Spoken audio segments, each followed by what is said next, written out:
It's Monday, December 10th, regular meeting of the Eugene Planning Commission. I'm going to start with public comment. It does not look like we have anybody from the public, so we'll skip that agenda letter. Let's go to agenda item B on our itinerary, our agenda. It's work session, housing tools and strategies update, and we have Ann Feifel and Terry Harding, the staff, to give us an update.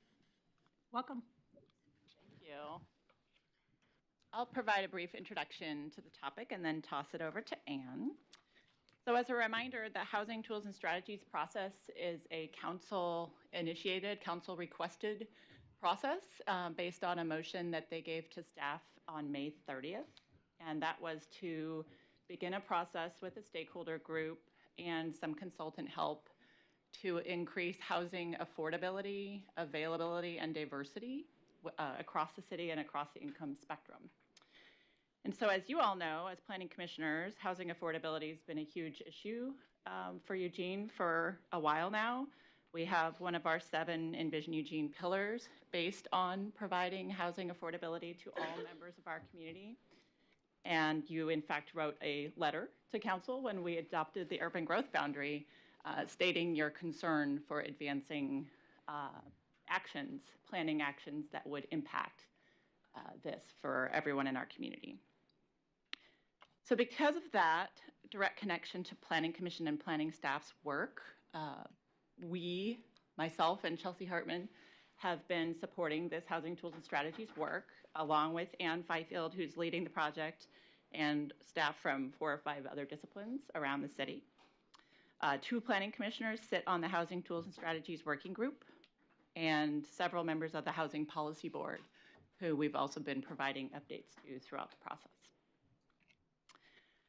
As we move forward, any recommendations that council directs us to pursue that touch your world, so they may involve land use code, plans, land use strategies, we'll be coming back to you to do work planning around how we implement those. But tonight is the council work session. So you're getting a bit of a preview on the recommendations, and Ann is going to, in a moment, tell you where we are, what's included in those recommendations, and kind of how the working group did its work. Thanks. I'm Ann Feifel. I'm the Economic Strategies Manager in the Community Development Division, and I've been working on this project for the last 6 months with a group of folks from across the city to implement this Housing Tools and Strategies project. And the focus of the project was with the stakeholder group that we called the Working Group, and they met 4 times over the process between September and late November. The group, 2 of you were on the group, Tiffany and Lisa participated. And the group we worked to get a diverse mix of renters and owners, low-income folks, medium and high-income folks. We worked very hard to bring in folks from every ward in the city, and that we did have, there was at least 2 people from every ward at the city, which is harder to get folks from across the city than I was surprised at how hard it was to get folks from every ward. So the working group met 4 times, and in their processes, they identified the various interests that they had that affect housing, how their personal relationship with housing, we all have a personal relationship with housing, and their relationship with the community and the neighborhood and how that interacts with housing. They worked to identify options that can address the affordability, availability, and diversity of housing.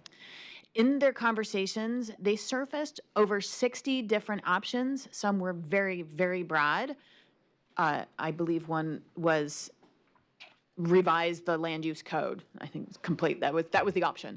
And others were very, very prescriptive. I think one of the most prescriptive or very narrowly defined was one about shifting the timing that the city collects SDCs from the time of the permit application to shifting it to when the applicant receives its certificate of occupancy. And so the options ranged from that very, very broad to very, very specific. They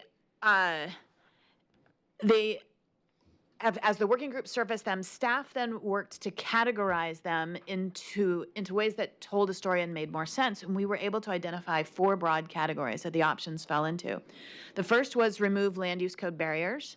The second was reduce the cost and time burden for the development of housing. The third was increase the inventory of and access to affordable housing. And the fourth was other, which was everything else that didn't quite fit into those first 3 categories. For each category, at the third meeting, the working group had a preliminary straw poll to identify general feeling of support or lack of support for each option. We worked to identify those that were particularly popular or particularly unpopular. If they were particularly unpopular, we weren't going to spend very much time focusing on them. At the last meeting, on meeting 4, which was just November 28th, it was very recently, less than 2 weeks ago, the final vote on the options that had broad support from the straw poll came forward. On that last night, the working group had a final vote on 35 different options from the over 60 options. That's what we were able to get through at that final meeting. That list is a real hodgepodge of options. There's not any particular pattern to them. And so they're not in a particular order. That was just by which ones had the most support that came out through the process. There was, however, a focused conversation on different ways to fund affordable housing. One of the options that came forward that had a lot of support was the option, identify new revenue sources for affordable housing. 93% of the group supported that option. The remaining 7% were just uncertain about it. Of course, the devil is in the details. When you actually look at how one increases funding for affordable housing, there's much less agreement. And so the group looked at general obligation bonds, which had an 82% support, implementing a CET on a sliding scale. 75% supported that idea. Just a regular CET, not on a sliding scale, had a 68% support. And shifting funds from the general fund to an affordable housing fund had support from 54% of the group.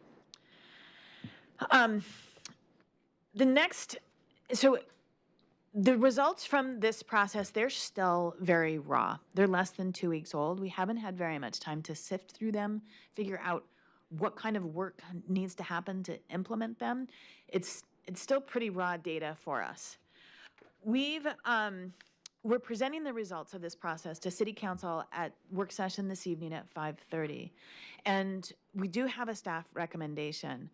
And we basically have taken the options that came forward through this process and combined them with some of the work that Better Housing Together has been working on for the last 18 months, where they've come forward with a short list of administrative tools that could be used to reduce the cost of housing production.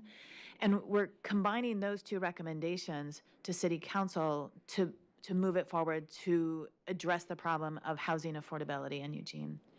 And so the option that's been recommended by staff has 2 paths to it. The first is to reduce the cost of housing production, and that includes pursuing the options that were brought forward by the Housing Tools and Strategies Work Group, as well as pursuing the recommendations from Better Housing Together. The options from the Housing Tools and Strategies Work Group, some of them are very broad. They'll require land use code changes. It'll take a lot of process. Most of the recommendations from Better Housing Together are administrative in nature. They don't need council approval. We're able to do them at the staff level. And then that recommendation also includes a recommendation to appropriate $250,000 as part of the next year's budget to complete the work to do that.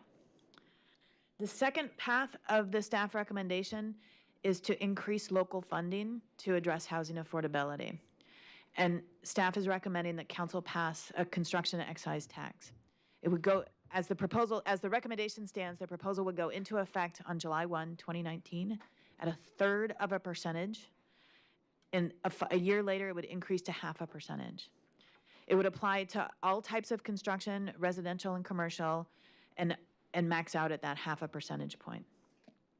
There would be state mandated exemptions, and we're proposing that they exempt affordable housing projects, anything that receives a MUPT, a multi-unit property tax exemption, and also houses priced to sell at less than $250,000.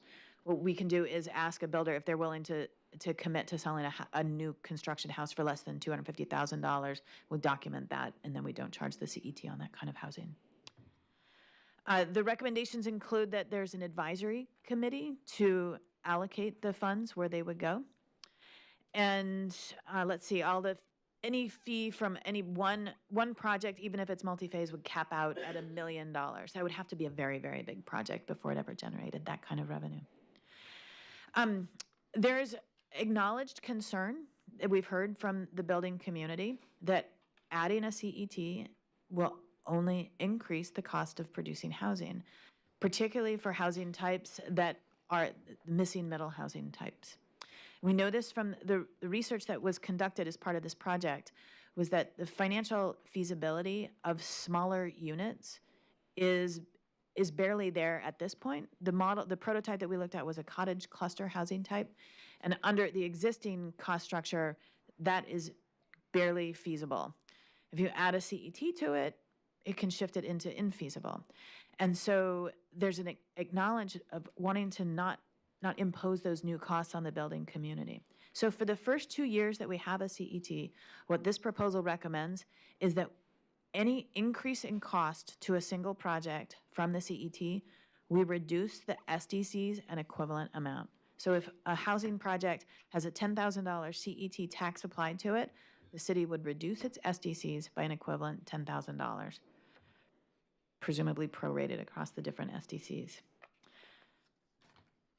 There's also concern within the city that we don't want to harm our SDC funds. We collect SDCs for a very good reason. We don't want to not adequately fund infrastructure improvements that need to be made over time. So the SDC funds would be backfilled by funds from the city's general fund. The proposal also recommends that the city allocate $500,000 a year to the Affordable Housing Fund. And the idea behind this is that in this process, we heard quite a bit of feedback from the development community that the CET imposes all of the cost for an affordable housing fund onto a single industry. And if the general fund is contributing $500,000 a year, it shows that the community at large is contributing to solving the problem of affordable housing in our community. The recommendation also asks for a 2-year review. Every 2 years, the program would be reviewed by council to understand how well it's working and identify any problems that have emerged over that 2-year process. And that's what the proposal that we'll be recommending, that we'll be showing council this evening. And we're here to answer any questions you have. Does Planning Commission have any questions? Commissioner Randall? Yeah, to start, I guess, looking at the two goals of reducing the cost of housing production, but yet increasing local funding with the CET, those seem to be at odds with each other to me. And I know you went into more detail. But I guess I really have more comments, I guess, than questions. But with the lower cost houses under $250,000, exempting those from the CET, by the time you get property costs and existing SDCs into that mix, I know it's a real difficult target to hit. Being in the industry with the current market the way it is, that's a very difficult thing to hit. And so, I guess I just, kind of the caveat with that is I think you're going to have a real hard time finding anybody that can build a whole lot of stuff 50 with our current property costs and SDCs. And I guess, I was looking at some of the responses that the group had with between the SDC and then waiving SDCs. And I think it looked like there was as much support for waiving SDCs on this type of infill housing or that as there was for the CET. So I guess I'm seeing, it's kind of, I think, getting back to that wicked problems that you were talking about, in the whole thing. But I guess I'm seeing those two things really being maybe at least in my perception, the major issues, and they seem to be diametrically at odds with each other. And then I have a couple other comments, but I'll defer until the next round. Okay. Commissioner Fragile, welcome. We just started with questions. Great. So any other comments, questions from Commissioner Borowski? Yeah, I've got several questions. One is on the $250,000 housing thing. That's if they're planning to sell it. What if somebody wants to build an SDU and not sell it? Would it be eligible if it's, if it's not going to hit the market, how do you know that it's valued? You have to get an appraisal for it and say it's less than 250,000? That's a good question, and I don't have an answer. Yeah, I don't think there's an exemption proposed for ADUs or rental property in general. Okay. Well, That's a good question. I know, we can check with the folks, the affordable housing folks, because I do believe if you can have, your SDCs can be waived now if you commit to your ADU being rented at affordable rates. But I'm just looking at the CET. So if you've got a CET Right. and you're building a $150,000 mother-in-law house, would that be exempted from the CET? Because it's under $250,000. But it's not, the way you presented it said that you're committing to sell it for under Exactly. $250,000. If you're not going to sell it, That would couldn't it still be sold. exempt? Couldn't, right, you'd be bundled with the main, But it could be based on the cost of the So structure. that's So we'll just a clarify. question. Yeah. It's, That's, well, this CET proposal isn't that different from the one that came forward in April, and that it was written that way, that it was for houses priced to sell below $250,000, not the cost of construction, because those are two very different things. And it's a good question to clarify. again, clarifying question. And I've got quite a few questions on SDC. So the second question is, what programs are you planning to eliminate from the general fund to subsidize these SDC waivers? That's a good question. Uh, It hasn't been identified. Okay. It should be part of the conversation, because the general fund isn't just a zero-fund game. It has, if you're taking $1 million out, that $1 million is coming from other programs. Thirdly, in the affordable housing area of the system development charges, there is a waiver for low-income housing, and that has a cap on it. And that cap is going to be reached. Is there a tool or strategy in here to increase the cap on the SDC's waiver for low-income housing? One of the options that came forward was to increase the waiver for the SDC waiver for affordable housing. Increase the waiver, Increase the cap. cap. So each year, it's capped at, it started off at 160,000 and it's gone up. I'm not sure where it's at right now, but it's something in probably around the $300,000 a year, and it rolls over. In the upcoming year, for example, I know of 2 projects that would use all of that cap space. So then there wouldn't be available. I didn't see that as an option going forward to city council. Is that something that is an administrative rule to raise that cap, or is that an ordinance rule? I don't have the answer right now. I'll find out. Okay. Because I think that is something that needs to be looked at, because it's several areas in your presentation, you're talking about using SDC waivers. And if there's caps, that's great, but one project uses it up and you don't have any more waivers to use for the rest of that year. So those tools and strategies are gone.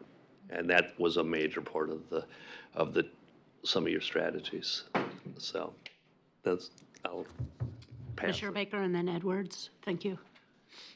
Yeah, my question was regarding MUPTI. I understand where there would be a disincentive in not charging them CETs, but generally, the majority of the MUPTIs have been for rather expensive student housing. It's going for $600 to $700 a bedroom. It seems to me that it might make sense to leave the CET in place.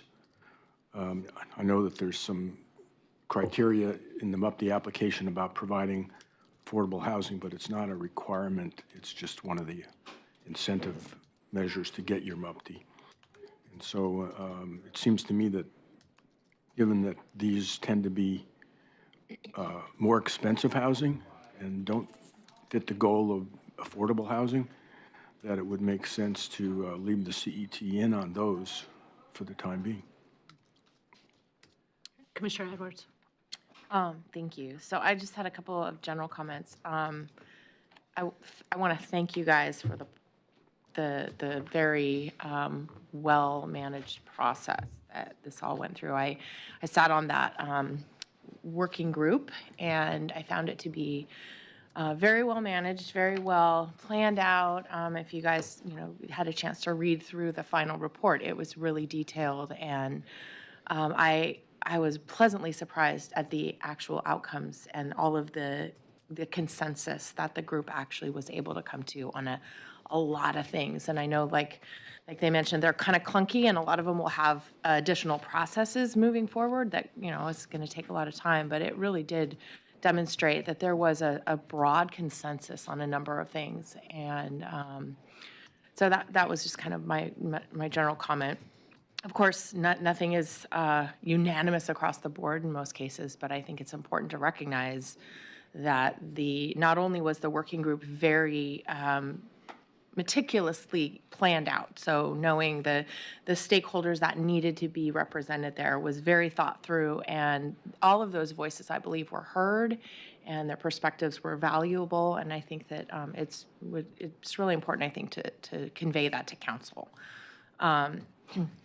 And then the other piece of that I would just want to pass along that I think is important for council to understand is that as we're talking about a CET, that there was research, in fact, that did demonstrate that the type of housing that they're very specifically looking to incentivize was actually, the financial feasibility was actually compromised when we went too high. And so, I know that there are members of council who would really like to see that go to the full 1% that's allowed by statute, but I think that is an important piece to convey that there's a reason behind looking at something that's smaller, and that it has received really broad support from a lot of the stakeholders with Better Housing Together, and it was a pretty significant feat to get folks to support the package of option 1 moving forward. So,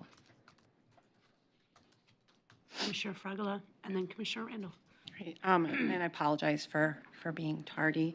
I also participated in the Tools and Strategies group, and I want to echo a lot of what Commissioner Edwards said. I felt like it was a great process.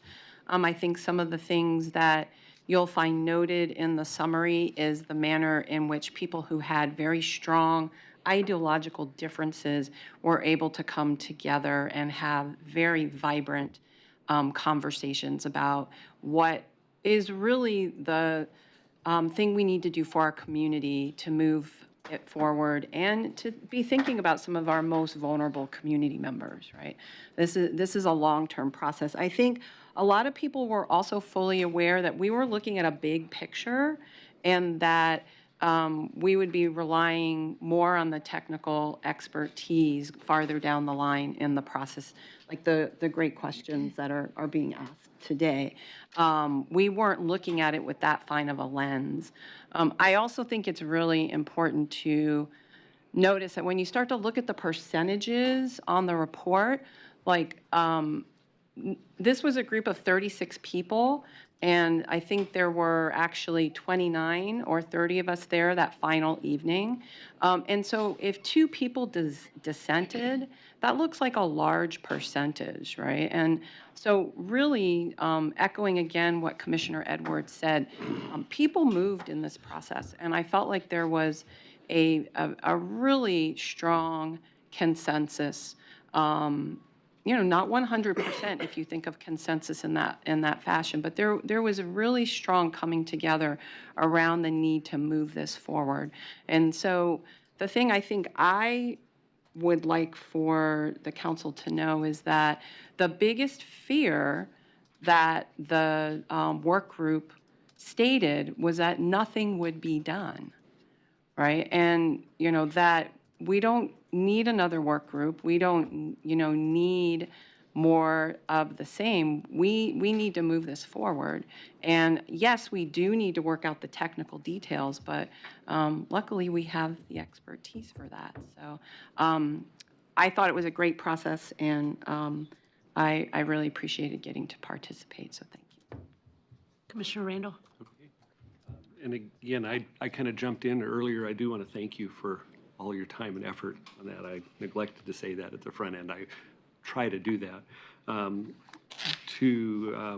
think Commissioner Edwards' comment about unanimous, I think it was unanimous about development along the corridors. Yes. And so that's encouraging. And I know with consensus, not everybody's going to get their way. And that's just how consensus works. And that's how our culture and society work. Otherwise, we'd have a dictatorship. So a couple of comments. One, I think MUPTs are not available for student housing. So That's I correct. think any housing targeted at students are not eligible for MUPT. And then I guess I wanted to ask a question. I know we've had the struggle here with using our terms correctly and housing affordability versus affordable housing. And so I want to just ask, when you say affordable housing, are you talking about the housing that is subsidized, or are you talking about housing that the general populace can purchase affordably? We've tried to keep our language consistent with how you just described. Okay. It's easy to get tangled up. Yes, it is. When we're talking about increasing local funding to address housing affordability, that is actually to address affordable housing, housing that is It is subsidized. income restricted, subsidized in some way. It would be a much more flexible tool than what we're able to use with current federal funds. Commissioner Borowski? Thank you. Couple of questions. I know when the CET went before council at the previous incarnations, there was some funding, kind of how much it would get per year. Do you have those amounts at the 3.33 and 0.5? At the 1%, they estimated it would generate about $3 million a year, assuming that that it wouldn't impact the actual ability for things to move forward. And so we're estimating at the 0.33 about $1 million and about $1.5 million at the 0.5%.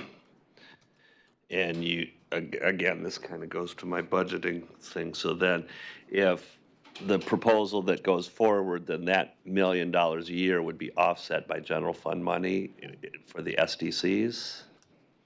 That's correct. And then also another $500,000 would be put in on top of that? That's correct. For the second year. It just says put it in $500,000. It doesn't say Per year. what year that goes in. Oh, I'm sorry. There's a general fund contribution on top of the SDC Right. replacement dollars. I think that's correct. That's an annual, the proposal is an annual contribution for the $500,000. It's explicitly for affordable housing. Right. The SDC Yeah, I understand. shifting is in the first 2 years. I'm thinking, if we're taking general fund to offset the SDCs to the first 2 years, do we also need to put that $500,000 in? So basically, the city's taking $1.5 million the first year and $2 million out of general fund after that, and then it's $500,000. So, Your math is right. and then the city council recommendation says designate $500,000 per year of city funds to the affordable housing fund.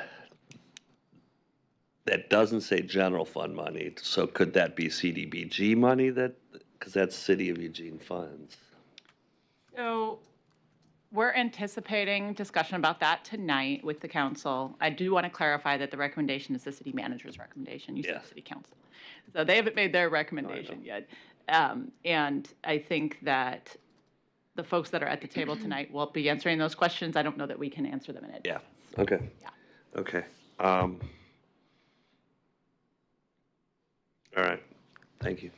Okay, before we go to a second round, even though I already started it, no, okay.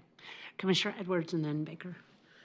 So mine's just a quick question, because speaking to the concept behind the fact that the CET funds and the tool that it provides us is not only obviously the funds that become available, but also allowing us to leverage funds from outside of the area. Do we have any idea what kind of numbers we're talking about as far as, federal funds or anything else that we're currently not necessarily in the top running for because we are not as competitive as we could be with matching local funds that are demonstrated in a CET? So do we have any numbers at all? I don't have those numbers, but we can get that information from the folks on the Housing Opportunities team. They've done that kind of research on the CET. Commissioner Baker. I just had a sort of general question about the report. In a lot of places, it says under the explanation, no new information based on straw poll. And I'm just trying to get an interpretation. Does that mean these things weren't discussed in much detail? So you didn't have anything to present there, or? Because it's throughout the section on the specifics. So at the third meeting, when the working group had its straw poll to identify sort of a rough understanding of the support for each option, but there was also an opportunity to say, I can't make a decision about this because I don't have enough information, where we were able to provide more information at the fourth meeting for those options where folks expressed interest in understanding more information. But there were plenty of options where people didn't express interest in knowing more information to make a decision about it. And so that explains what that means. No new information based on the straw poll. The straw poll showed folks were not asking for additional information. Okay, I just didn't know if this was something that would be filled in later on, at some later date when you had more. Previously provided information earlier in the materials. If you're looking at the materials from the fourth meeting, if you go forward in that report to the materials at the third meeting, you'll see a little bit of information about every option. I'm looking at Appendix C. Okay, why don't we find where we can point you to Yeah. and clarify that That's for you. fine. No, I just was curious, that's all. Okay. Any other questions? A comment maybe to, based on when you were earlier discussing about exemptions and replacing money and things like that. Oh, the two broad goals of reducing the cost of constructing housing and creating a fund for affordable housing. There was a recognition among the people working on this project that it's very hard to quantify process improvements and the results of removing land use code barriers, for example.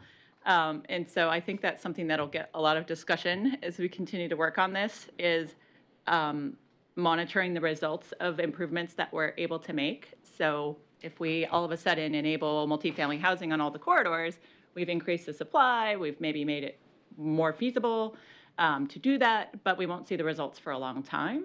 And so part of the dynamic, I think, was identifying things that would have an immediate or short-term impact, and then recognizing that a lot of these things are going to have impact over time on up to our land supply, and things that we do over a very long period of time.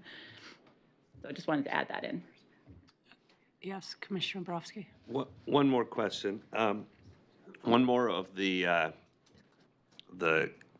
city manager's recommendations to the council is to move forward with the recommendations of Better Housing Together. I'm just wondering if you could expound on how those recommendations from Better Housing Together meshed with the group that went in there, and are there any recommendations that are on the Better Housing Together one that got low support but are still being moved forward through this recommendation of the city council? So the better housing recommendations, I think there's maybe 14 items on their list, and they're primarily administrative in nature. You're taxing my memory here. I know that there is one option that overlaps both, and it had broad support, and that's the idea of delaying the collection of a SDC until you get your certificate of occupancy. Is There's there another one that crosses over with a clear and objective item, which is to align PUD and tentative subdivision review processes, and so that one's already moving forward. The intent behind that list from Better Housing Together was to focus on the lower hanging fruit of things that wouldn't cause a lot of concern, or in their, discussions with stakeholders, wouldn't cause a lot of concern or necessarily require a lot of additional public process and council direction one way to go or the other. So the SDC is a good example of that, delaying the collection of those. Streamline the permitting process, which is Coordinate better with eWeb on inspections. that, but things like that didn't come forward, I don't think, within the working group. There were no conflicts between the two. I think the Better Housing Together were much more precise, and because they found they made those recommendations based on conversations that they had with folks in the development community who had experienced particular pinch points that they perceived as being fixable.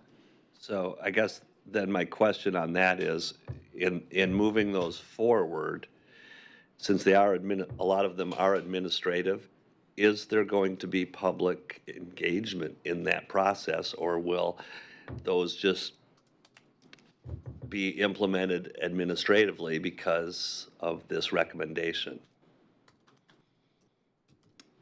Probably remains to be seen with what council directs us to do.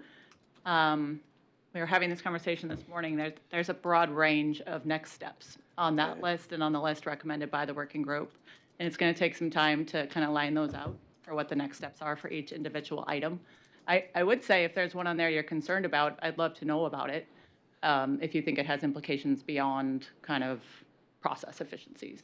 Well, I mean, I just, because that wasn't in our packet, Yeah, it didn't come out till that Friday. recommendation wasn't in our packet. I just found that this morning by going to the city council's packet. So I'm not sure. Yeah. I just am concerned when, I mean, I know that group has done a lot of work on this, but I also know that there are people who, in this community, who have different views than that group of people as well. And for that to be part of the city council's recommendation and moving those things forward, and not having a clear understanding of what the public process on that moving forward stuff is, especially since a lot of them can be done administratively, gives me pause. Okay, thank you. Commissioner Randall. Thank you. And kind of getting back to the whole ADU and SDC concept, I guess, I know there were several items in here as far as reducing SDCs for ADUs and, that sort of thing. And it seems to me that that makes a lot of sense, partly because they're already on developed property generally, or you're already developing a property with another house. And so the impact of that secondary dwelling or accessory dwelling now on the infrastructure is much less. And so I think that makes a lot of sense. And I guess that in conjunction with the observation in here that the number of properties that have the ability to do ADUs, and I think it was even if 5% ended up doing them, that would be over 2,000 dwelling units, which I think is a pretty significant impact with, in my opinion, very little front-end cost or disruption. And so I guess that's one that I would strongly support in that regard. All right. But then I've long been an advocate for ADUs. No secret there. Okay. Thank you so much for coming and making the presentation, and we look forward to, good luck tonight, and we look forward to hearing the outcome of this evening and the next time you're here. Okay, thank you very much. Thanks. Thanks. Okay. We'll go to the next, while they're transferring seats, we'll go to the next work session, and it's clear and objective standards in the Yes? Oh, great. Yeah, why don't you pass them around? Just hand them to John and have him. So we have, and I'm so sorry that I have a Vanessa in my life. I'll try not to do that, Janessa. It's hard if there's two, you know. At least I'm not calling you my dog's name or something. So we have. Dog's name's Vanessa? No, but you know, if it starts with the same letter, there's the Oh. potential that another name might fly out, you know, I don't know. So we have Janessa and we have Alyssa here, staff members. And as you know, we're kind of picking up and continuing with our, we're calling them batch 2 or package 2. What is it? Yeah. Batch 2 as like package batch. So what they're going to do an introduction. It's going to be organized similar to how we did before. And we had talked about, I'll let staff kind of lead us depending on the timing. We might want to start with some of the items that are less bundled. So I'll let staff kind of lead us on that depending on what the timing is. Oh, you've already got it. Great. So look at this one in terms of organization. Because we do have, as you know, we have tomorrow. So we have a meeting tomorrow night. And I'm hoping, is everybody attending tomorrow night? Okay. So we have a complete group, so we'll be here from 5:30 to 7:30 to continue this discussion. Okay, did I take up enough airtime that These are all steep slopes. you guys are ready? Almost Yeah, ready. no worries. Okay. We brought maps for some of the issues, and we brought enough so that each of the commissioners could take one home tonight if you Oh. want to kind of absorb this a little bit. Put it up We on came your with wall. gifts. They're pretty prints. I mean, I do have an empty wall that I need some artwork on. There you go.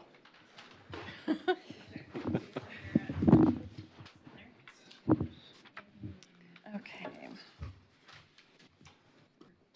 And Alyssa passed out, as you're saying, or, well, before I get started, again, I'm Janessa Dragovich for viewers at home, the project manager on the Clear and Objective Housing Approval Criteria Update. And we are back with batch 2 of our draft recommendations for proceeding on addressing the key issues that were identified during phase 1. So to commissioners, the packet that Alyssa just handed out does have a table on the front that, as you were saying, we kind of shifted a little bit. Originally, we had an order that we were planning on going through, but we decided because of the split with getting a little extra time today, it made a little more sense to do a couple of the issues that are less clustered and then save the planned unit development issues for tomorrow so that we can kind of stay focused on some similar interrelated issues. So this would be the guide for how we're going through. And I do have page numbers for the cross-reference to your agenda item summary packet, so you can jump to those relevant pages as we go along. And then included in that is a copy of the slideshow with the pages provided there. And then there's one more that we'll get to on the first item that's just copies of the code text for the geotechnical requirements for both the discretionary and the clear and objective track. So just a little bit more reference material for you guys today. So before we begin, I wanted to talk a little bit more about the batch processing, since this was a change in kind of how we were handling the recommendations and breaking them into 2 batches, just to be clear how we're proceeding. This was in order to address some concerns about lack of time to review some of the more complex issues. So as you may recall, we brought you batch 1 back on November 19th, and that was and that included the maintenance issues, all of them, and then the less complex significant issues. We then took your feedback from the 19th, and then we came back to summarize on the afternoon of the 26th, and then took that feedback to council on the night of the 26th. And they voted to advance the batch 1 recommendations on to draft code writing. So that batch is, beginning that process now. And now we're here following up with the batch 2, remaining 8 significant issues, which are more complex.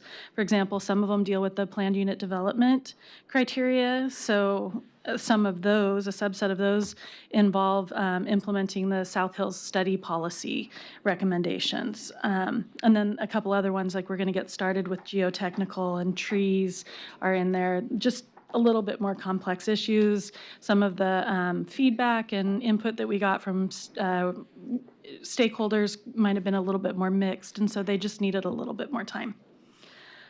We asked interested parties to submit comments on this batch 2 by December 3rd. No comments were actually received by that date, and I haven't received any in email as of this morning, so. Also, just a reminder that the draft recommendations that we're going over are conceptual only, intended to narrow our focus in the code writing process. So community members, yourself, and council will all be asked to review draft code language during phase 3 and beyond. So to that, in fact, you may remember that the project was intentionally designed to allow incremental review from the Public Commission and Council. Today, we're still working on phase 2, concepts and evaluation for this batch 2 set. As we move forward to phase 3, we'll draft proposed code language to implement the preferred concepts, and then again consult with our stakeholders, giving them another chance to weigh in, and then we'll bring those proposed code changes to you for review and refinement before we present them to council at the end of phase 3. At that point, that's when we'll be asking for council consideration to move forward into the formal adoption process. So once the formal adoption process is initiated, that starts a 6 to 9 month legislative land use process that has to be completed before any actual code amendments are implemented. During that time, there will be even more opportunities for involvement with both Planning Commission and City Council holding public hearings as part of the adoption process. So I just really wanted to stress that there will be several opportunities for public input on draft code language and chances to really refine or fine-tune the proposed changes. So with less time today, as I was pointing out, we shifted from the item lineup that we had in the agenda item summary packet. So this is the order that we'll be moving through the issues. And I kind of expect that we can get through maybe the first 3 or 4 issues today and then probably focus on the plan unit development issues tomorrow, but we'll see how the time goes. So any questions before we get started? Okay, Okay, good job. thank you. Okay, so we'll start off with the geotechnical requirement. This can be found on pages 131 and 132 of your agenda packet. So first, I just want to give you a little bit of the background and similar information that we gave the working groups when we were going through the issues with them. The purpose of the geological and geotechnical analysis is to ensure that development in areas with potentially unstable soil conditions are located, designed, and constructed safely. So basically, we don't want roads to slump and we don't want houses to slide down hills. How it works now is kind of one size fits all under the clear and objective process. So what we require now is a certification from a professional, a licensed geologist or geotechnical engineer that basically says that the development proposal will not be impacted by springs or seeps, depth of soil to bedrock, or variations in soil types, or any combination of those factors. That's the limit of the scope that they're requested to look at. In contrast, the review standards for discretionary projects include 3 levels of review with increasing complexity depending on the potential for impacts. So the option that received the most stakeholder support was one that would revise the current requirement to go a little deeper, so to speak, to further address, sorry, didn't mean to make a pun, to further address geological formations, things like soil types, the presence of open drainage ways, the existence of undocumented fill. Those were some of the other kind of site conditions that got brought up in our interviews with professionals and staff that can also impact, that currently are kind of being missed or potentially missed. This option also included possibly requiring the report to use LiDAR.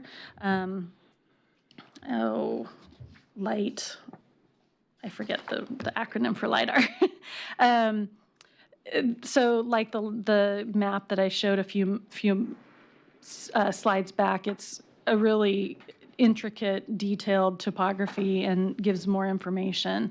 We're also in the process of reviewing new LiDAR-based susceptibility maps that the Department of Geology and Mineral Industries, DGAMI, has recently released to us. They're not ready yet, and we still need to do a little more investigating as to how or if these maps might factor in. But they could be potentially another tool that we could use. The issue is also related to the slope issue that we'll discuss next, the 20% slope prohibition for subdivisions and plan unit developments. So we'll need to be mindful of ensuring that we're addressing the impacts and mitigation requirements related to that issue as well. And that's basically to make sure that our requirements relate to slope stability in the context of road layout and lot locations. So another thing to keep in mind is that at the time of land divisions, the geotechnical evaluation is focused on suitability for future development. It's too early in the process to do analysis of structure-specific requirements. So what it can do is inform lot configuration and identify lots that maybe the future structures should have a structure-specific geotechnical requirement. So further structural engineering and geotechnical requirements can be addressed at the time of public improvement or building permits, so for structures and the road improvements that go along with it. That's the end of this portion, and I can either go right into slopes and then we can talk about both of them together since they are interrelated, or would you rather stop here and kind of talk about geotechnical? So hang on. So just give me kind of a hand. Do people, are they okay stopping here and addressing this? Hands, or if they want to hear the next one? Don't have a preference. So let's just start here. If it starts to unravel, then can you, before we go forward, LiDAR is light detection and ranging. Thank you. So I just wanted to get a sense, and I meant to follow up myself beforehand, but I didn't have time. And I know this isn't necessarily essential for today's discussion, but are most geologists, geotechnical engineers, are they using LiDAR, or is this an additional kind of cost impact that profession would have to if there was a requirement? They're not performing the LiDAR. Do you mean running the LiDAR themselves? Yeah. No, that is extremely expensive. that's why And I'm so that's why I asking. think it's the state, more, Got it. DGAMI level. And they are doing it based on getting grants, and they're doing different sections of the state. Got So it. Eugene's kind of early on in having this new map set. Perfect. Thank you for that clarification. So Commissioner Baker. Yeah, my only concern here was that, because I actually was involved in the C was the one that got overwhelming support, and that included a requirement that the geotechnical engineer use LiDAR and SLIDO, and you could say use LiDAR and SLIDO if it's available. SLIDO is the statewide landslide information database. So it shows areas that have previously had a landslide. So I think it's important to have that as like a fifth bullet, and you can add if it's available. So if it's not available, then they don't have to use it. And you might actually have them submit the, section of the map that shows that the area concerned, because that seems to be important, and that was also the one that was, there were like 6 pluses for that one. And, compared to anything else, and so that one, compared to other clear and objective standards, that one really had the strongest support of any of the others in terms of uniformity of people's perspective. So I think it should be, we should honor that if possible. And it wouldn't be a big change. Yeah, and I just want to clarify, Commissioner Baker, that the recommendation is directly aligned with C. It's only missing that one part. Right, So it's not necessarily that C represents the LiDAR, those particular tools or maps. It's actually representing what staff's recommendation is. So I just wanted to clarify that, is that they're not separated in that recommendation. Well, no, except that it specifically says that they should use it here. And Right. we don't have that in our recommendation. It seems like that would be some Okay. bullet to add. Yeah, I was just clarifying how you presented it. Thank you. Commissioner, Janessa. I was just going to say, correct, and it's definitely our intent to pursue that. The reason it wasn't specifically called out in the conceptual kind of recommendation is because we're still working through, do we adopt the Dagami maps, or can we reference that they need to use a map that's not adopted? So there's still some kind of little nuances to how we implement that there's still some questions out there, but that is definitely the intent to That's why go. I suggested some language like, if available, in other words, so we're not asking them to do something that's not. It just might be a little discretionary. Yeah. Commissioner Ramey and then Commissioner Borowski. Thank you. Just so I'm clear, the boxed area, that's the existing code language? For clear and objective, yes.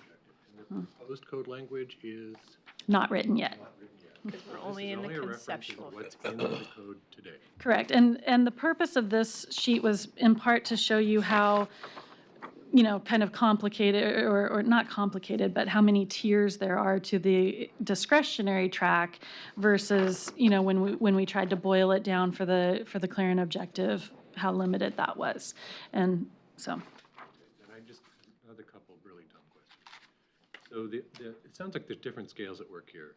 So there's a geological analysis that needs to take place for a subdivision or a larger. And then there's a second analysis that takes place when you actually go to put the structure on the land. Am I right about that?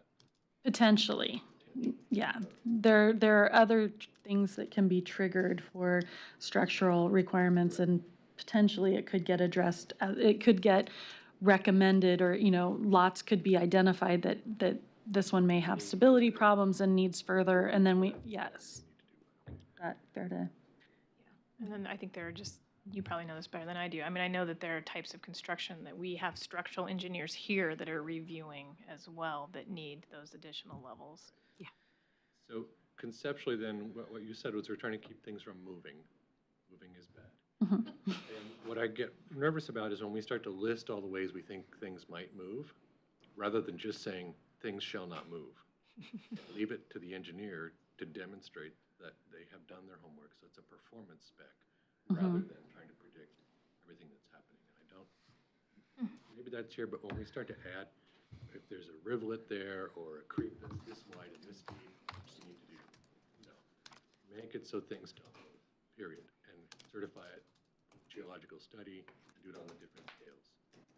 I don't know if it can be that simple, but I think that's a lot easier than writing all this language about what we think might happen, rather than just saying this shall not happen.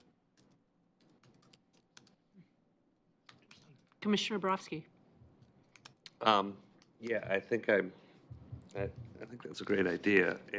And one of the concerns that I have is the wordings of, the Dogami. We don't know what the Dogami map is going to be like. And we,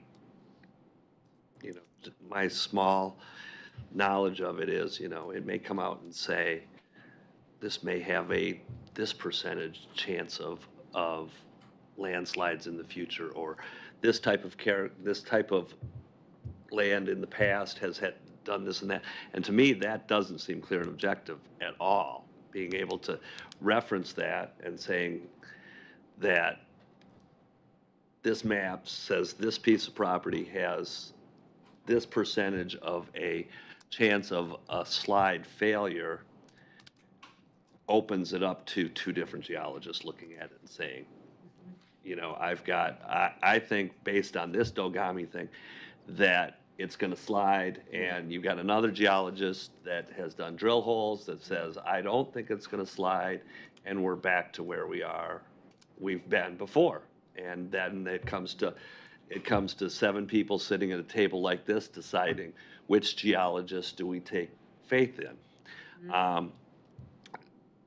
And also, what are the standards that this Dogami map is going to have? When is it going to be adopted? Would we adopt that? Because if we're referencing it in the code, then it would have to be an adopted policy at the city level.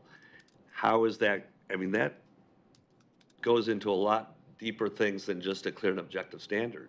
If we adopt this as this is our standard, that could affect our buildable land inventory. Because if we say that if this map shows that there's a possibility of movement on a piece of property that we say is a buildable piece of land, and a geologist says, I can build it so it doesn't move, but it's on this map and it's an accepted policy of the city, that piece of land may have to come out of the BLI. So more work needs to be done if we're going to be including that. You know, in the item C, it says, including requirements that reports use LiDAR maps and Slido. You could say, I used the map. There you go. I'm a geologist. I used the map. Does that qualify as meeting the criteria? One person may say that you used the map and read the map wrong. The other person might say that you used the map and read it correct. That, to me, isn't clear and objective. And if we're trying to make these things clear and objective, there's a lot of subjective things in there. So I don't know if you can get around with that with writing code. I think that the way that Commissioner next to me said, Vanessa. yeah, Ms. Commissioner, Your dog's name, please. I don't know. So those are just some concerns that I have about this. Commissioner Randall and then Baker. Well, that totally changed what I was going to say. Now I'm trying to think through this. I know a couple of things. One, I'm not sure you're going to find a geologist or a structural engineer that can absolutely say something isn't going to move. And so I think there's still a certain percentage or level or chance or that's within reasonable things, because, you know, if the large earthquake hits us, I think everything's going to move. And so I'm not sure keeping it that simple is going to help us. I think looking at LiDAR or Dogami or Slido or any other acronym that we have on these, a question I had for Janessa was if to keep it clear and objective, would we have to, as a city, somehow adopt those maps then? I think that's what you were saying in response to Commissioner Baker, is that we'd actually have to adopt those as a reference for them to use for clear and objective. Is that what I was hearing? Or That's one of the things that we're finding out. We're finding okay. out That it may legally be. whether we need to formally adopt them or whether there's ways to reference them. And just so that you know, we recently attended a legal issues workshop, and they talked about hazard risks and planning, and this very thing came up, and the Dogami maps got brought up quite a bit. So other communities are wrestling with these very same questions about, liability of either adopting or not, and how do you use them, and how, do you need to adopt them? And so we're definitely, Commissioner Borofsky, everything you brought up is very much stuff that we've been talking about. And so that's definitely, some of the questions. And I imagine if it ends up that we go that way, then I think that when we're working through the draft code language and looking at how we're going to handle it, we would hopefully have more information by that time to bring to you. Also, just to point out that this isn't draft code info, so the term use the, we wouldn't probably codify use the map, but the maps are, what they really do is show a much more accurate view of historical landslide areas, because the LiDAR maps are just so much more accurate than the past information they had. So it really is combining a really detailed mapping tool with historic information, and then that's how they come up with the susceptibility. So it is all a matter of risk and high, medium, low kind of things, and that could potentially be clear and objective. If it's identified in a risk area that's high, maybe we have higher standards or requirements. Maybe then we require the geotechnical analysis for a structure. I guess that's where I was also going to go with that, is those maps have those categories or percentages or that, and so we could, as a clear and objective standard, say, okay, X and higher requires this, X and lower requires that. And so I think that would help us, in that regard. It's kind of that level 1, level 2. Level 1, level 2, yeah. In the general. Yeah, Commissioner, sorry, were you done, Commissioner Randall? I think so for now. Commissioner Baker? Yeah, actually, this has mostly been discussed, but I was going to make the point that the Slido maps are primarily maps that show where there were previous slides, and then they use that to, essentially to say if there's been a number of previous slides displaced, then you have a high susceptibility that it might slide again.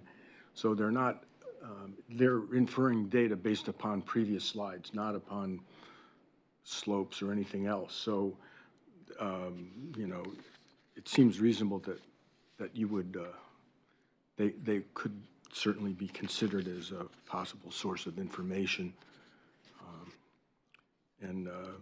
And they're not really susceptibility maps. They're really maps of previous slides, so. Thanks.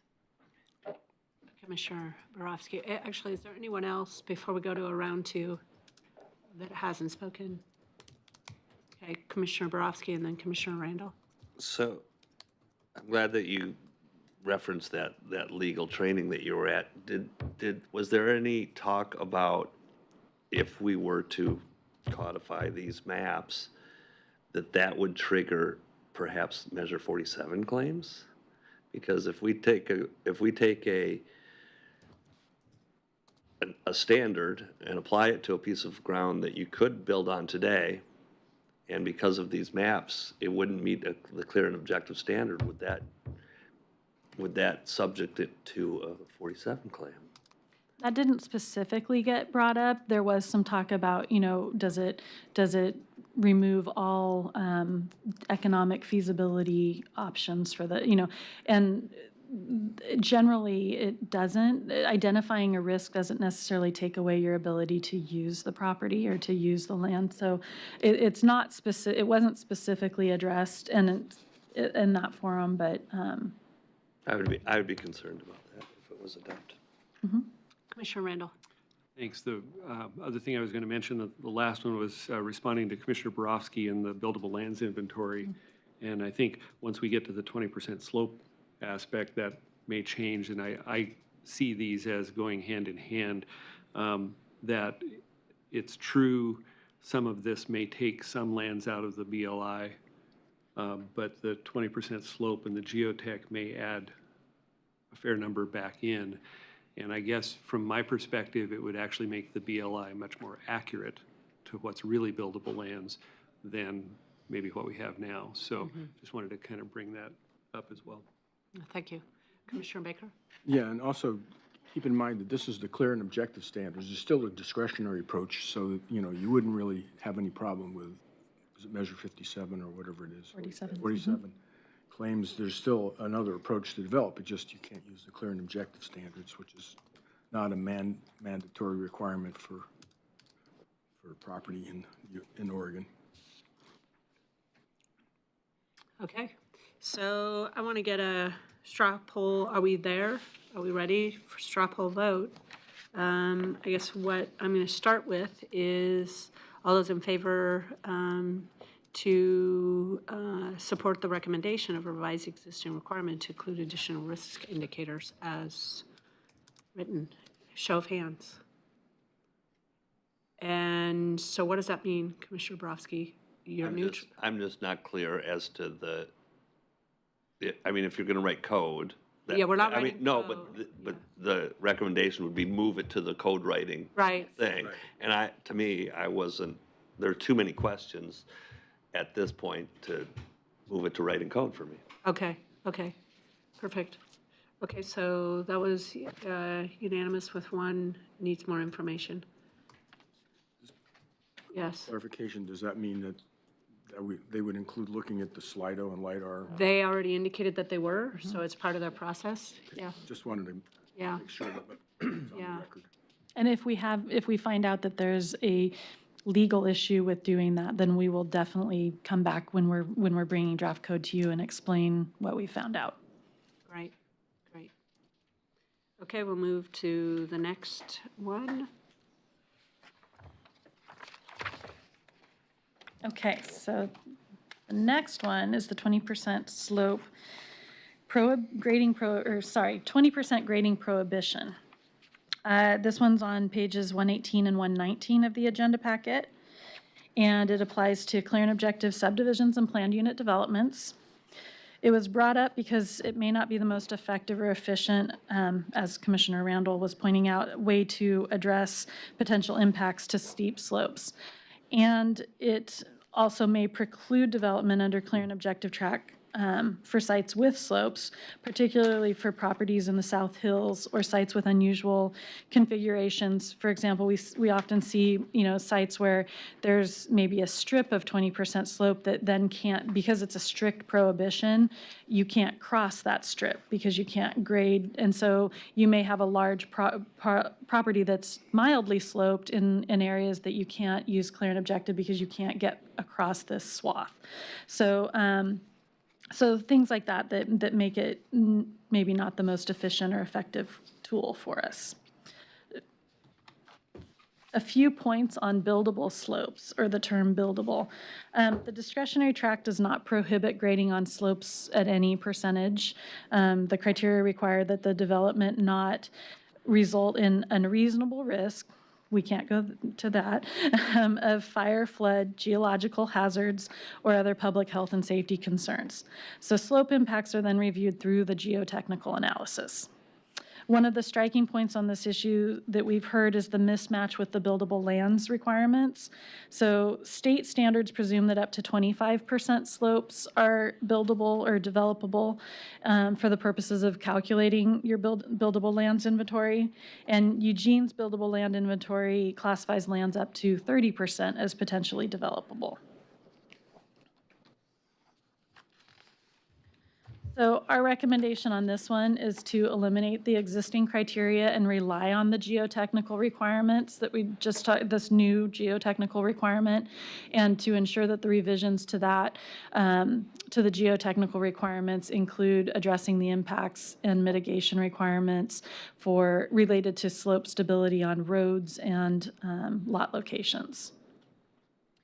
And we brought a map. This was a map that if you were part of the working group, this might be familiar to you. It shows our urban growth boundary. It shows parkland owned by the city. It shows our buildable lands inventory for residential land. So if you see a bright yellow spot, that was, at least in 2012, vacant, low-density residential, and there's also medium and high, and then there's partially vacant, are those outlined in those specific colors. And then it shows slopes that are higher than 20%. So there's a pink color if they're between 24 or between 20 and 24.9, and then another pink color for above 25, and then the dark purple is above 30. So you can see that overlaid on both the residential land inventory, as well as existing development as well. And we did the entire UGB, although obviously most of the slopes are in the South Hills. You can see that they kind of show up everywhere. I mean, if there's a creek bed or even just an old depression, sometimes those can measure out at 30% or 20% or higher. So we do, in case you want your own, we do have copies of this for, we have 7 copies, so the table's just not big enough for that right now. But feel free to, if you want to take a look at those and.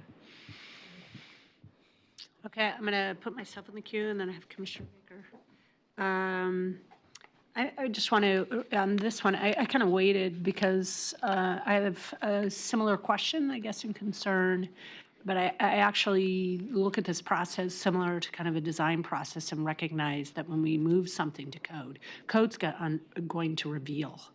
In writing code, it's going to reveal a lot. So this, to me, is not something static. So when we go to a recommendation, I do have this concern about when you have clear and objective and you've got opposition with a different professional. Geotechnical analysis, similar to design, all engineers have a certain level of comfort, right? I mean, there's going to be some industry standard. But when you're in a situation where something can be appealed, I think it's going to be really important how we look at those clear and objective standards, that those standards then can't be then contested in a discretionary way between two designers, two engineers. Because I know working in the industry, no TIA is identical, even though it's analytical. No geotechnical report is identical. And it doesn't mean that professionally there's any ethical issues. It's just, it's not so concrete. There is interpretation and you have complex issues. And it depends on what the engineering is, right?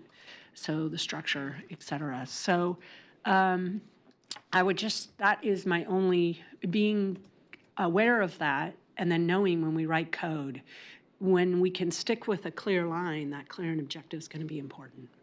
And I just don't know, at this point, I'm like, oh, I wonder what that looks like. So I have my own questions about how we're going to develop that.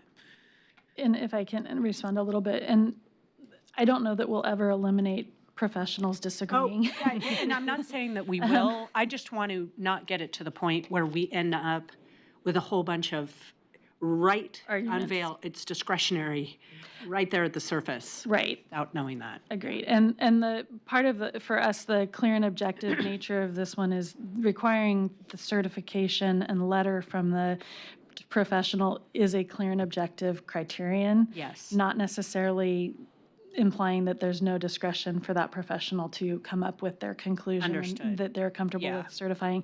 And then what we were trying to do is kind of carefully choose, because we had this little list of 3 items, just trying to be a little more inclusive on items like Well, and I see that. I think you've done a great job, and I agree with this, actually. I support this.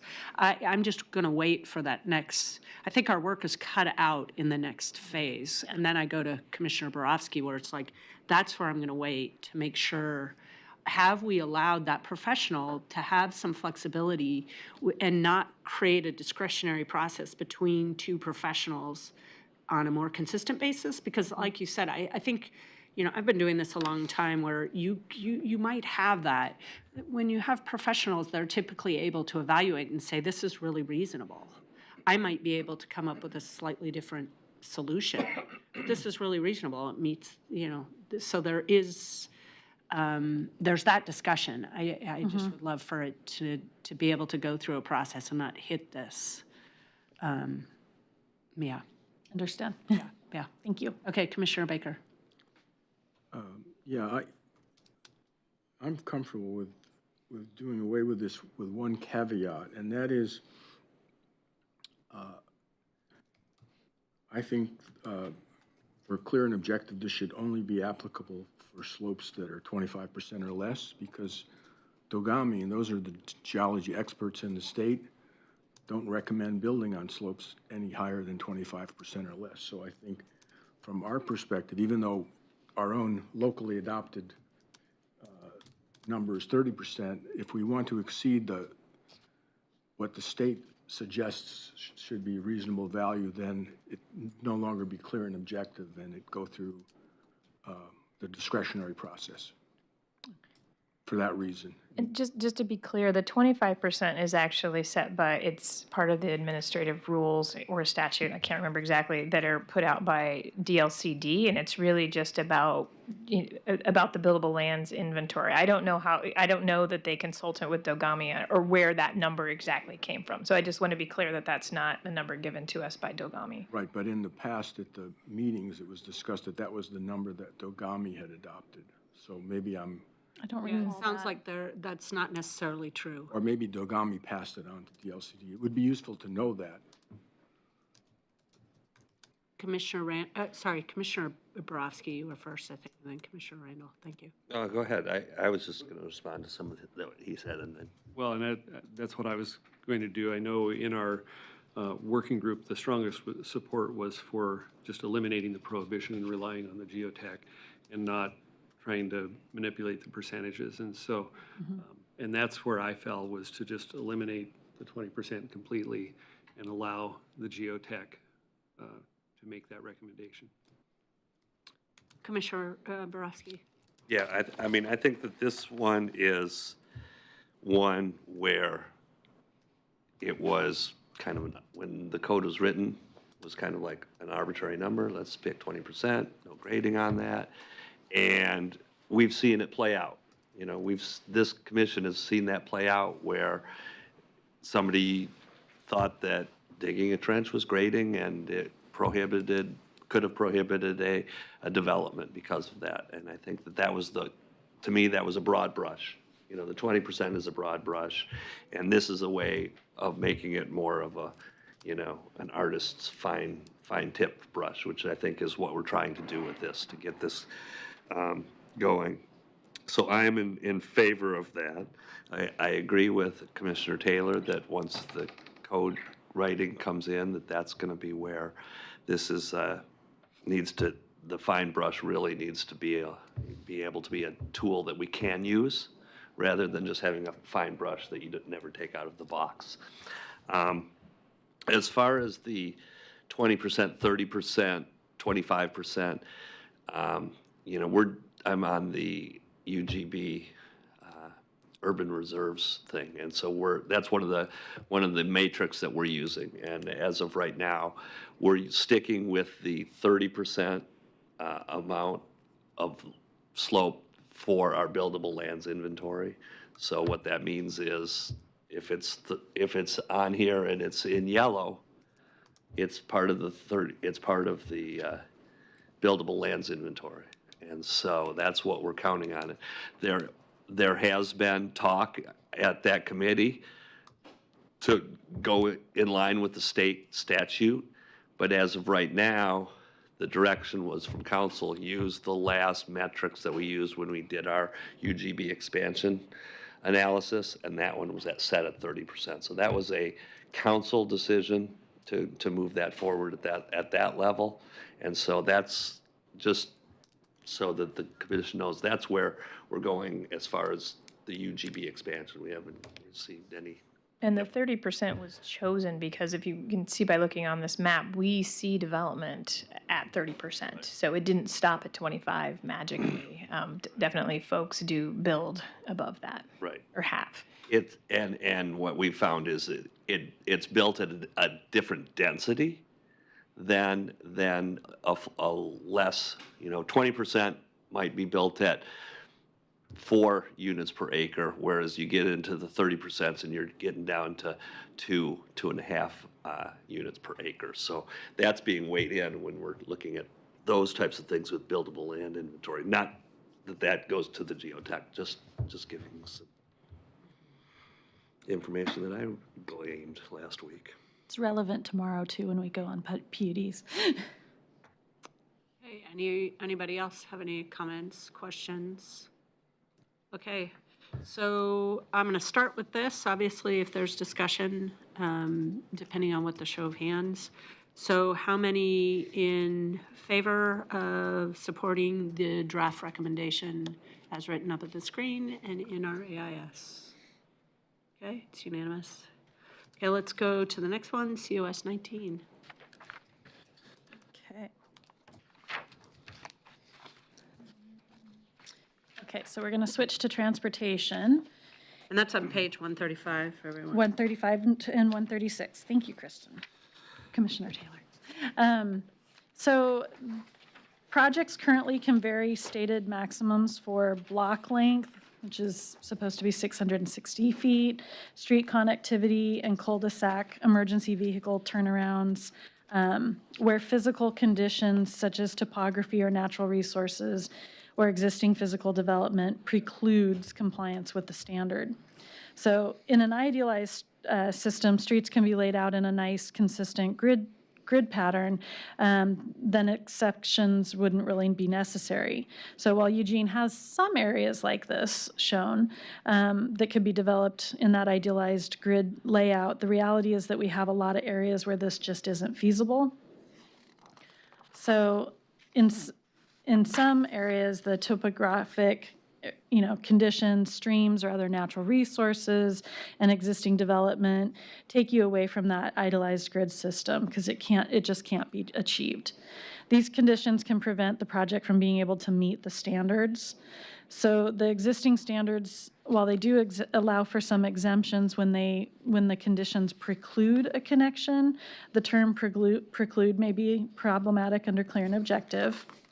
And so this is why our recommendation on this one was to revise to allow some clear and objective exceptions where we can make them truly clear and objective, and identify specific things that call for an exception. And then when discretion's required, if, for those situations, we recommend adding an adjustment review option and then ensuring that we have criteria to meet that would support the adjustment. Any questions, comments? Commissioner Borowski. So this just is another one of those, this is one of those ones like we talked about in some of the maintenance ones where if the developer chooses to go for an adjustment review, it's their choice. It doesn't take them out of the clear and objective path. It's just for that one little section, correct? Correct. Okay, so yeah, that was, again, that was kind of It's kind a of a little stumbling. wishy-washy, hard to wrap my head around at the last meeting, but I think I got there. And so you're saying that this would be another example of that type of a deal, where if for some reason you can't get there, you don't want to go the whole discretionary track, there would be an opportunity for you to just use this one little adjustment review to get that through. Correct. Okay. Yeah, staff, so you can support me. So adjustment reviews related to a specific code criterion. So when you're saying adjustment review option, it would be very, very specific. So through the code, not everything's allowed to be adjusted. So it's very clear in the code as you're working through the code what parts of the code is allowed to be adjusted, and the adjustment review criteria is actually very specific to that criterion that you're asking to adjust. And this criteria wasn't susceptible to adjustment review before? Correct. There's no adjustment review now. There's just the language that allows exceptions based on the preclusion of meeting the requirement or something precluding it. Thank you. That makes that much more clear to me. Thank you. I think I have Commissioner Randall and then Commissioner Baker. So my question would be, do you have yet any sense of what might be, you'd mentioned allow the outright exceptions to the clear and objective. Do you have a sense of what criteria that might apply to yet?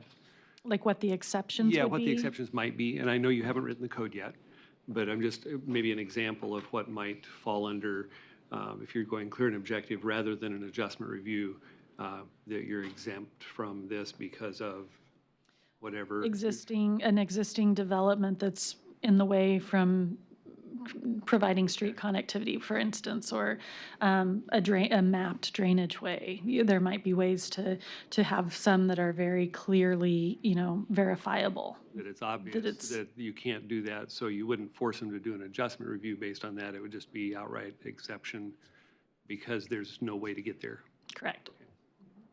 Thank you. That's a good example. Commissioner Picker. Yeah, I was looking at the comments on this one, and there are a number of comments that people were unhappy with the exceptions, and they wanted the exceptions to be very well defined. So I don't know that there's any difference between the exceptions and adjustment review at that point. So it might make more sense just to write them all as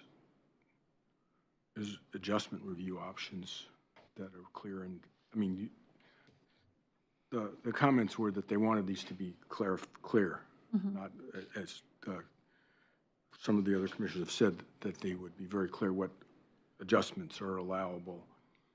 So I don't know what the difference between an exception and an adjustment would be at that point, because you have to justify it, right? It's actually allowing, it would allow, I'm going to let staff, if you have a criterion that has an exception, they can move forward in that land use application. Once it's approved, like a PUD, it can go in for a building permit. But let's say if they can't meet that exception, what are they going to do? They would normally go to the general. They're saying, yeah, you can adjust that one section. So it's going to push them into another track, another land use application, which is then, depending on, our goals and clear and objective is to have a smooth path so that people can provide needed housing. So it's just one more step, one more cost.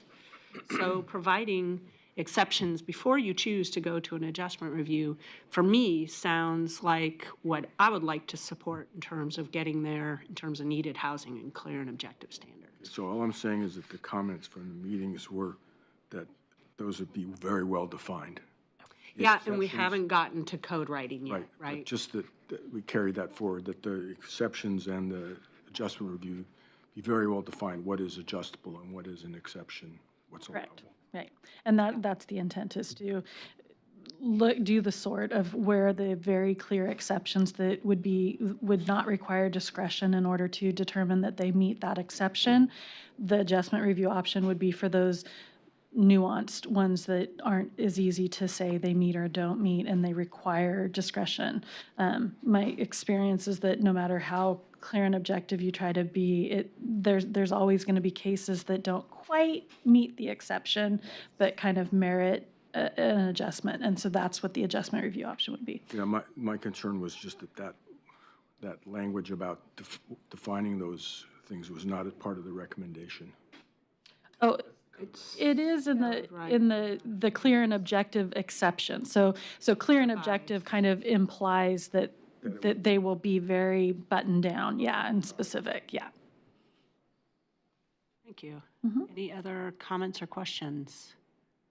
So one of the ways, and I don't know if this helps some of you, one of the ways I look at an adjustment review option, which I like that this has been brought up as a tool, it's basically saying we recognize there are certain code criteria that are, they're hard to meet in all circumstances, and coming to those clear and objective standards might be difficult. So rather than forcing the entire project out of that process into a general standard, it's identifying very specific criterion that seem like this is a really nice tool for them to, okay, yes, they have an additional process, but it's very isolated to this one difficult code criterion. I'll just use the word difficult, but yeah. Yeah. Okay. Show of hands. Those that support. Okay, the recommendation. Okay, thank you. That was unanimous. Next one, COS 11.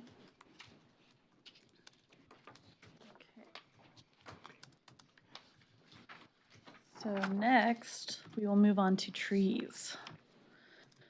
So this one can be found on pages 129 and 130 in the agenda packet. So the purpose of tree preservation and removal standards is to implement plan policies related to vegetation preservation, to maintain a minimum level of tree canopy cover throughout the city while addressing the city's goals for a healthy economy, affordable housing, and reduced sprawl, to mitigate the impacts of development on the essential functions of the urban forest through requirements for preservation and replacement of tree canopy cover, and to ensure a healthy urban forest by encouraging protection of mixed-age stands of trees and promoting a diversity of tree species, and to maintain a safe and attractive environment for residents and workers by requiring the integration of urban forestry principles into the design of new development. So given that, under the clear and objective track for all application types, tree preservation comes down to a written report from a certified arborist or landscape architect, licensed landscape architect, that must only show that consideration has been given to preservation of significant trees. So we don't have a minimum amount of preservation required. It's just the bar is at consideration. So some of what we heard about this issue is that it's a pretty low bar, that doesn't really get it requiring that minimum level of preservation. The standard mainly lays out the prioritization of which trees to consider saving. So the prioritization level has to do with trees near waterways or wetlands and in areas over 25% slope, trees within a stand of trees, and then individual significant trees lastly. So. Okay, is that it? Not quite. Sorry. A little bit more. You took a breath, it was a little longer than. Oh, good, we do have one more. So here's the discretionary track. On the other hand, this is the requirement under that review that requires to the greatest degree attainable or feasible that we preserve trees given this priority ranking.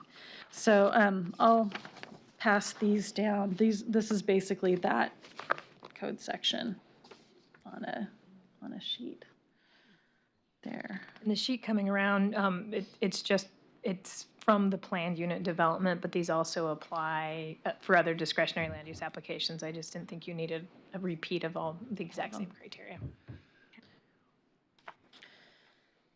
Yeah, and the one on the screen is actually for subdivisions, so. So to better achieve the purpose of the tree preservation standards, our recommendation is to revise the criterion to require tree preservation or mitigation and implement a rating scale that takes into account tree type, health, size, and location. So this is very in line with a lot of the feedback that we got from the working groups. We added in location. That wasn't in our initial one of the proposed concepts that we put out. However, it came up a lot that location is also an important factor. If you've got trees in the middle of where development is best, you've got to balance kind of the needs of development and the needs of preservation. And so we looked into some other communities and tree preservation standards, and there are some that use tables that appear to be really pretty clear and objective and require different levels of preservation. Some incorporate mitigation, so you can either preserve a certain amount of trees, or within that preservation requirement allow some portion to be replanted, so cut and replanted. There's various ways to go about this one. So I think that's about where I'm at and ready for questions on it. Thank you. Okay, I'll put myself in the queue since I'm not seeing any. So this is an interesting one for me because I'm a proponent of the UGB. I also recognize that there's a lot of constrained sites, and there could be a site, for instance, sitting. While I use this code section a lot, there's two words: greatest degree attainable or feasible. And if you've got a commercial lot, for instance, or a residential lot, for instance, I did one. There were 69 trees on the lot. They were giant trees. It was right off Coburg. So right off a main corridor, medium family, medium density residential. My personal perspective is I would rather see density within our UGB and trees replanted in appropriate place to let development occur.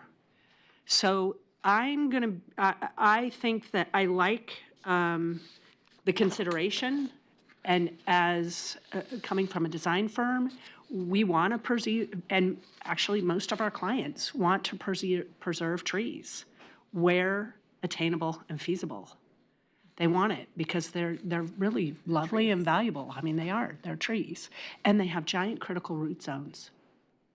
So if we're going to have UGBs in density, I just want to put a huge caveat on this, because if this is for all sites throughout the city, I am not as clearly supportive of a rating scale. I'm glad location was added, is that I have concerns about this. I recognize it's challenging to get to clear and objective, and we're not achieving it right now. I do like the focus of trees, where trees are really important, like obviously slopes. I mean, some of these identified sensitive areas. But you have a flat site like the one I was talking about, and if that criteria was, I'd love to see what the results would have been and what would have happened in terms of us obtaining density on a medium MDR site right on a corridor. So that's my concern. Okay. Commissioner Borowski. Yeah, I think that a couple of things. I liked what Commissioner Taylor said. Also, I think that this one's going to have to be explained very well to the council, because at the last council meeting, when we went through the maintenance ones, certain issues came up because they had keywords in them. Natural resources came up where it was, we all understood the fact that the natural resources weren't going to be impacted, but that touch tone phrase came up, and council spent a lot of time talking about preserving natural areas, and it had really nothing to do with that. Same thing's going to happen here on trees, because trees are a very important thing to a lot of the city councilors that are up there, and they may not be familiar. So making sure it's presented well is going to be an important thing once it's put forward. And then the other thing is I see where this could be in conflict with other standards. When like Commissioner Taylor said, as we get into the PUD type things, they're saying cluster your buildings in certain ways. Well, to do that, you may be clustering your buildings where significant trees are. And so you've got inherent conflicts within the code. And so which one of those takes precedence? If you've got a PUD that's saying, I want to put this type of buildings on this spot, and this section of the code says cluster them, but where I have to cluster them is where also the significant trees are, which part of the code takes priority? And can that be written in, or is there adjustment reviews or something like that, or as a way to get around those? I just am wondering where, it's kind of like we have conflicts within the pillars of Eugene.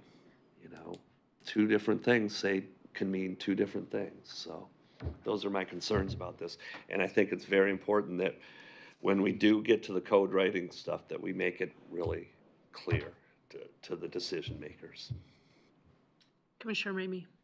So Before you start, I got a text from somebody that you can't be heard very well on. I haven't been saying anything. I know.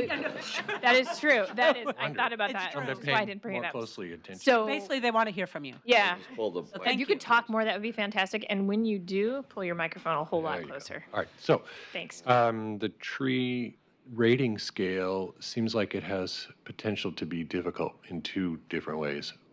One is creating it would be very difficult.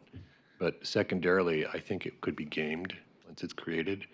and it may not, so people may use it as a way to get to where they're going, but not actually achieve the goals of what we want them to do. And I think there could be a lot of arguments about, well, is this tree near water or is it near the plot line? I mean, which point does it get, depending on where it is? And so that I think would be quite difficult. It is a very elegant idea, but I think it would be difficult to write code around making that work.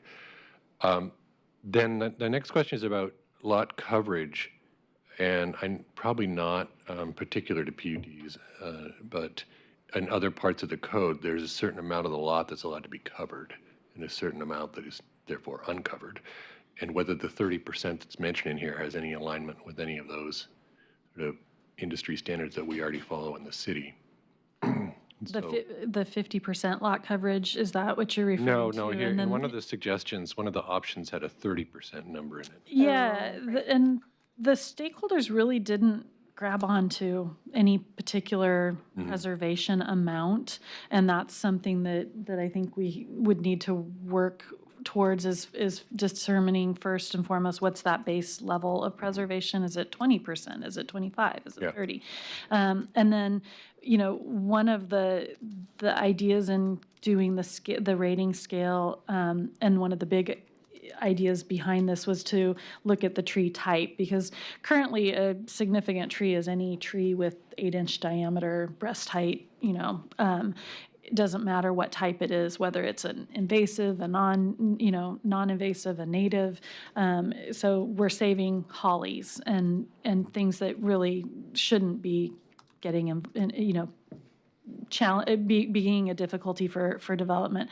So the intent was to kind of dial in a bit on what really we want to preserve, and then also setting that base level of preservation, and then from there also allowing mitigation so that some amount of cutting and replanting, because it got brought up by several stakeholders that there's arguments to be made about the suitability of saving an existing older tree on a development site that's going to get impacted, may afterwards become unhealthy and unstable, versus designing for this building that's got a long lifespan ahead of it, and addressing it with the future plantings that you do.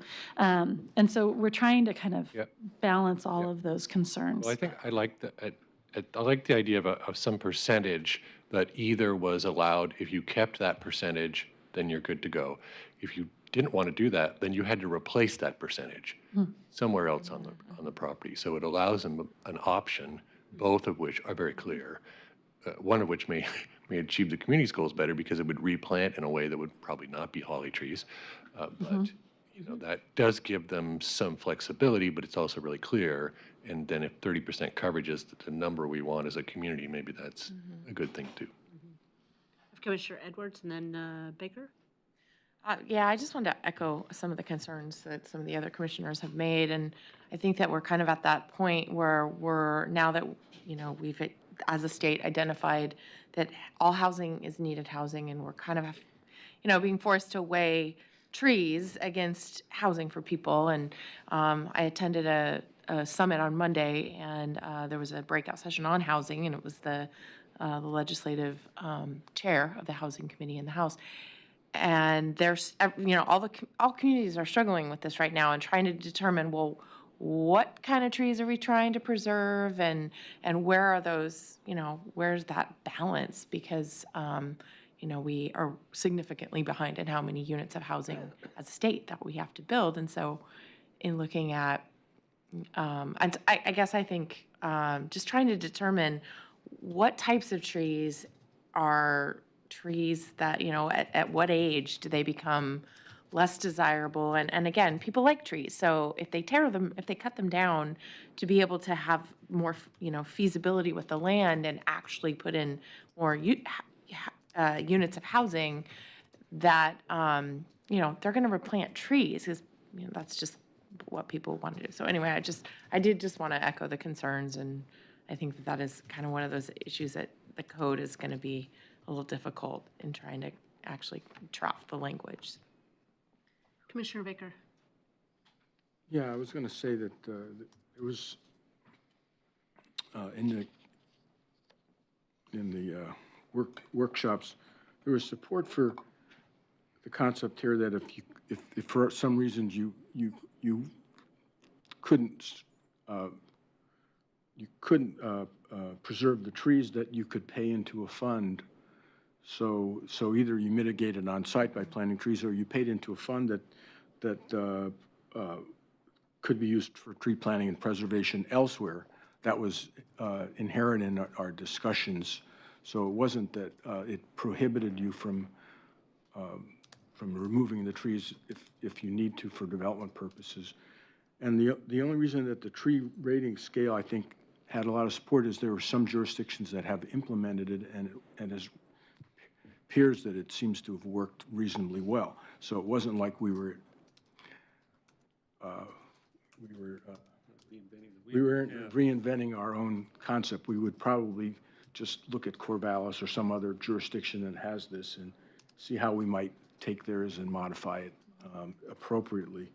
So I think that's, and also we should really keep in mind that, you know, larger trees, from a climate standpoint, larger trees are much more valuable than a 3-year-old tree in terms of climate goals. So there is a trade-off that we're making when we remove big trees. So if there's an option that we could, in some cases, you know, leave some of these healthier trees, not hawthorns and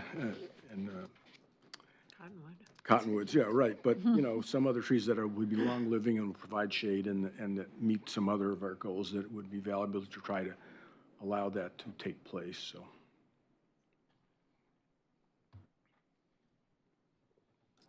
So I'll put myself back in the queue just to respond to Commissioner Baker.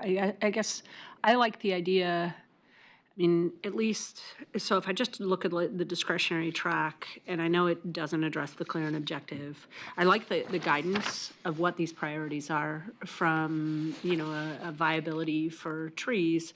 It's a nice list, and actually, you know, we use it with the landscape architects to determine, okay, where should we what is it kind of help shape the design, right? I personally like mitigation on the site. The idea of putting it into a fund to go somewhere else.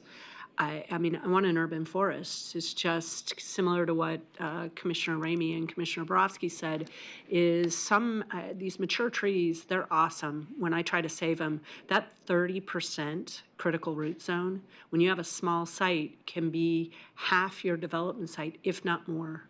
So, you know that this is not it seems from what's coming above the ground is beautiful and you want to preserve it, but in reality, what is actually in order to have a developable site within the city limits, there's some real constraints with being able to maintain the most beautiful, most mature. And that's why I love our UGBs, because we're actually maintaining all of the forest land outside of our UGBs. So, you know, I don't want to expand more. So density means you've got some trade-offs. So I guess just in hearing that, and I read that, and I just wanted to throw that perspective out, is mitigating somewhere else. We still have to think about the heat island effect in our urban environment and providing an urban forest. Maybe it's just you provide the development and then you're mitigating by planting your site a certain percentage, or you meet the current code. The current code is actually pretty good in terms of requirement of landscape, of trees, unless it gets larger, obviously. But the small sites, by the time you plant a parking lot, plant the perimeters, most of the time I can replace almost 100% of the trees that have been removed. And I'm talking about more within the city, multifamily in the denser part of the cities, not up in South Hills. Okay, Commissioner Borowski. So, I'm looking at this list here and I again, I like some of these, and I'm just wondering if some of these could make it into clear and objective. So, like, for example, one that I think would be important would be trees that, where did I see it? It was the one next to parks, right? You know, if you've got a development that is adjacent to a park, doing everything you can to make sure that those trees directly next to the park are still, or have a higher priority of not getting cut. Would there be a way to get at some of these in here that are core values to the city's things? So trees adjacent to public parks and open spaces and things. Could there be a clear and objective standard that says if you're that trees within 10 feet of the lot line that is next to a park must be maintained at, significant trees in that area or something like that? I don't know. It just seems to me that there are values in this that were, somebody thought about this when they wrote it. It wasn't just, okay, here it is, cut and paste. A lot of these have values that the community wants to see maintained. And so for me, if there are ones that wouldn't hamper development, but yet can keep some of our community values, I would like to see that brought forward in the code writing, if that's possible. I'm not sure. Commissioner Randall and then Commissioner Fragala. To kind of respond to Commissioner Borowski, I think you could actually take some of these items in the tree preservation area and pull those into that rating scale and develop the matrix, and then you score your trees and they get a score, and then your decision's based on that. So I think we can get there in a clear and objective way, and I think it can work. And I know Commissioner Ramey earlier talked about gaming the system, and I think regardless of what code you have, there's probably some way to kind of game it. So I think at some point you go with what works best in 99% of the time and go with that. Commissioner Fragala. Well, I just wanted to thank my colleagues here. I feel like I'm learning so much today in the technical part. We're talking about trees, which can seem very simple on the surface, but I'm in agreement with much of what has been said. Like I'm very committed to maintaining the UGB and think that we should be developing denser. And so at the same time, I'm also really supportive of our climate goals, right? That we need to be sequestering carbon, and we want an urban forest. And I think that the trees are, a healthy part of a healthy community. So we're not at the code writing part, and I guess I would be interested. So all of this conversation makes me very uncertain about this recommendation, and I would be interested in having a better understanding of how staff is going to write code in this area that is going to balance these values, because I'm hearing many people say we're valuing things that seem to be competing with each other. And I would also be interested in possibly seeing an example of another city's tree scale or rating system, or you said that there are cities that have implemented something. I'd be interested in seeing something like that. Commissioner, I have Baker and then Ramey, sorry. I just wanted to agree with Commissioner Taylor. It was always presumed that mitigation would include mitigation on site as well as paying it to a fund. And I completely agree with Commissioner Randall on the ability to take some of the important criteria and use that in terms of the location or whatever in the rating scale, modifying one of the, developing our own based upon previous experience. And Commissioner Ramey, and we're right at time, so I think what we're going to do is let's just hold off and doing a straw poll vote on this one, if you don't mind. Maybe we'll give some direction, or I can try to take a straw poll vote, but let's not overcomplicate it today. Kristen? Okay, so 30% was not number of trees, it was percent of the ground. So it was like coverage, Usually it's tree measured. canopy.